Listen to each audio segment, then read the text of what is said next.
ভিডিওটা একবার দেখুন। জগন্নাথ পুরীধামে ঘটে গেল এক আশ্চর্যকর ঘটনা। সাক্ষাৎ জগন্নাথ দেব একটি বালক রূপে এসে এখানে করতাল বাজিয়ে গান গাইছে।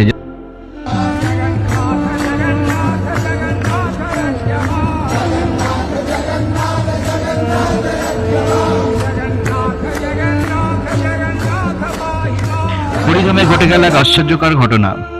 পুরীধামে তো আমরা সকলেই যাই, কিন্তু এমন দৃশ্য আমরা আজ পর্যন্ত দেখিনি। এখানে সাক্ষাৎ জগন্নাথ দেব একটি বালক রূপে এসে করতাল বাজিয়ে নিজে নিজেই গান গাইছেন।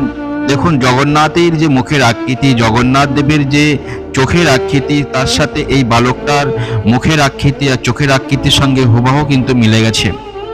একটা গান আছে না, যে আমরা সত্যি জানি না যে কখন কোন রূপে ভগবান আমাদের সামনে এসে যায়। সেজন্য আমাদের মনকে সবসময় শুদ্ধ রাখতে হবে, আর প্রত্যেকটা জীবকে কিন্তু ভগবৎ স্বরূপ ভাবতে হবে, প্রত্যেকটা জীবকে ভগবান মনে করতে হবে। এমন যদি কেউ ভাবতে পারে, তাহলে তার কাছে ভগবান যে রূপ নিয়ে আসুক না কেন, তার কাছে ভগবান ঠিকই ধরা পড়ে যায়। সেজন্য এক মহাজন একটা হিন্দিতে সুন্দর ভজন গেয়েছেন, আমাদেরকে দুকলি একটু শুনিয়ে দিন।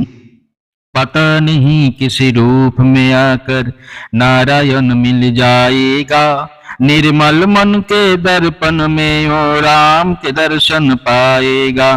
पता नहीं किस रूप में आकर नारायण मिल जाएगा, निर्मल मन के दर्पण में ओ राम के दर्शन पाएगा।